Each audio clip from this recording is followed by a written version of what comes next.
It's a new year.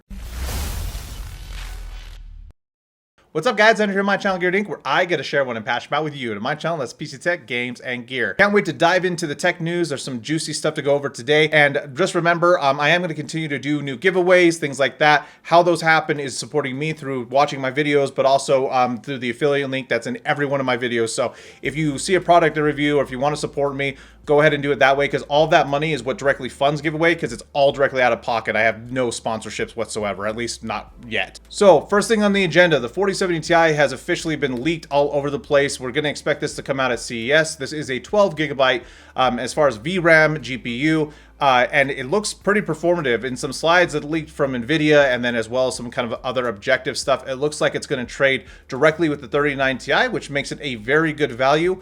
What's not a good value-ish is the price. It's $800.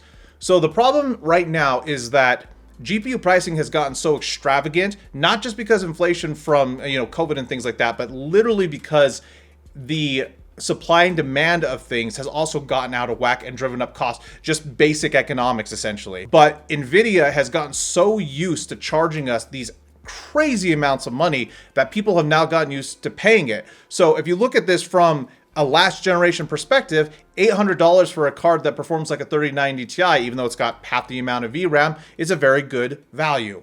But if you look at it from a sane person's, point of view, $300 to $400 over the previous year's model for the 3070 or 3070 Ti doesn't make a whole lot of sense. And so the problem that I'm going to see is that this GPU is going to sell out. It's going to be very popular. If you don't believe me, WCFF Tech did a poll on this, and by far, it is the one that people are most willing to pay for comparative performance, especially with the current GPU market, followed by the 7900 XTX and the basically 4090. And if you're curious why people are thinking that, it really just comes down to, if you're spending that much money, there are really those three buckets. The 4080 is in a weird spot because it's more than 7900 XTX, but it performs the same or sometimes worse. So if you're going to go that high, you might as well go to the 4090, but obviously 4090s are like being scalped for like $2,300 right now. So the whole market's screwed up, but just know this card will sell out. I hate that it's $800, but it's a good value comparatively anyway. All right, guys, next up, there's some spicy news for AMD. Before all you fanboys come after me,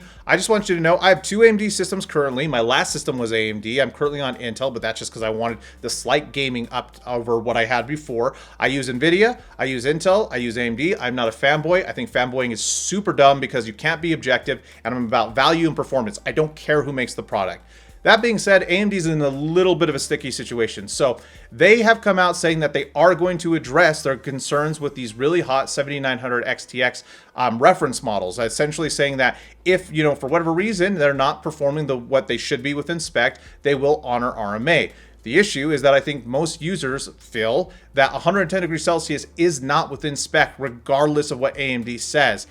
Made a little more frustrating for certainly AMD users is the fact that they basically said that only a very small minority of people have actually had this problem, which is just simply not true. At least for the XTX, it's becoming more systemic at this point. And they might be in for a rude awakening because DeBauer, the king of overclocking, who I've loved every video he did, Howard's done, I should say, recently came out with one where he basically broke apart the 7900 XTX, and he looked at kind of the design, and what he thinks is that the vapor chamber is actually faulty, that it's not actually moving cooling liquid throughout the different parts that it's supposed to be. He is going to continue to look into this issue. There's a great video on this, which I'll link down below. But if true, that would mean that there is a fundamental design flaw with these GPUs, which is not unheard of. Nvidia had this problem with, I believe it was the 20,000 series, or the 20,000, like the 2080 when they first came out. If you guys don't remember, GamersNexus did a video on this where basically the way that these GPUs were made was incredibly inefficient. It was causing, even though they look cool, it was causing all kinds of problems.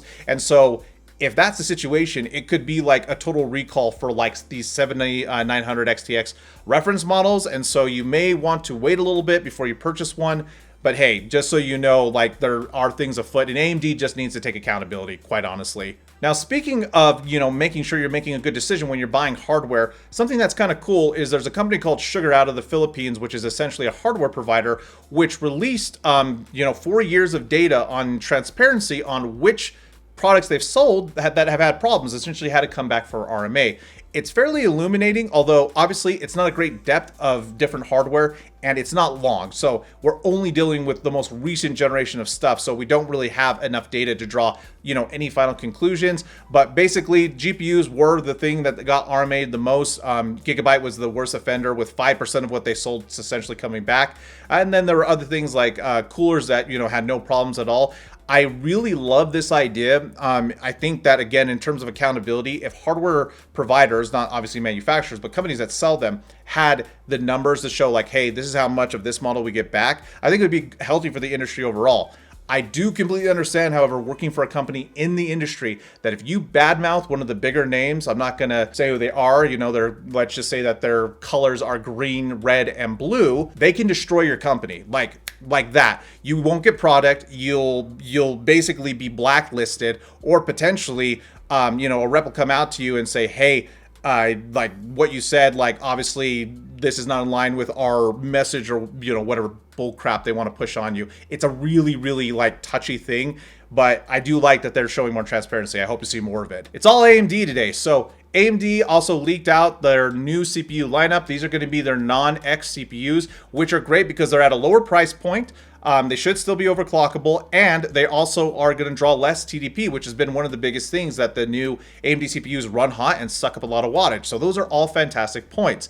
Now, the problem is nobody really cares, and I'm only saying that because right now you're kind of in one of two camps. You're either in the camp of Intel because you want the best performing product for the price, or your Team Blue, whatever. Or if you're AMD camp, or you're like me where you don't care about the brand, you're waiting for what AMD has to come next, which is their new 3D CPUs. So I talked about this in the last news update, but there are obviously some pretty strong indications that these CPUs will be announced at CES. And even if they're not, I think AMD's plan is they're going to roll out the non-X versions of what they have right now. They may do an announcement of the XDs at the end of CES, showing like, hey, this is what we have coming down the line. Because if they launch them side by side, they're going to cannibalize their own product. And my gut tells me that the only way for them to be profitable, or at least against their own stack, is they're going to have to either cut the cost of the 3D, or they're going to market it as a premium option, and it's going to be a higher cost. It may be as much or more than what the other 7000 series CPUs launched at, that title. And the way I see them justifying that is they're going to have pretty big performance, like especially gaming performance might be as much as 25 to 30% or more. So, I mean, if they're the king, Intel was always able to dictate the cost of what they were charging for when they were on top. So if AMD does that, I get it. I hope not, but that's what my gut tells me. And finally, to cap off tech news today, we're going to talk about adapters. So for anyone who has a 4000 series card, you like me may be very frustrated because right now my 4090 sitting in my system has the side panel off because the cable won't fit with it. Now with the new generation PCI 5.0 power supplies, the CableMod is coming up with an L bracket to essentially fix the problem so you can actually shut the case, as this will redirect where the cable is plugging in.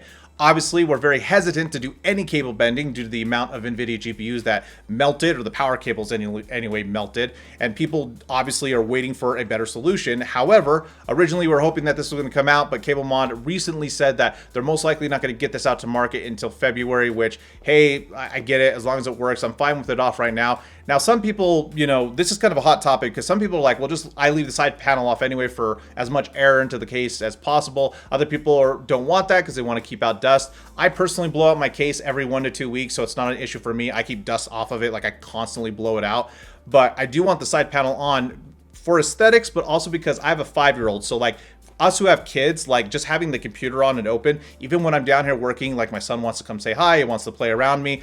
And if my back is turned for just a second, he wants to touch those fans. So it's one of those things, it's more of a safety thing to have the side panel on. I really do hope that CableMod is able to get this out as soon as possible. So anyway, guys, that was your tech news for the week. I hope you enjoyed it. We're in a new year, a lot of cool stuff coming down the pipeline. There will be a new giveaway, by the way. I'm going to be trying to get something out in probably about a week-ish.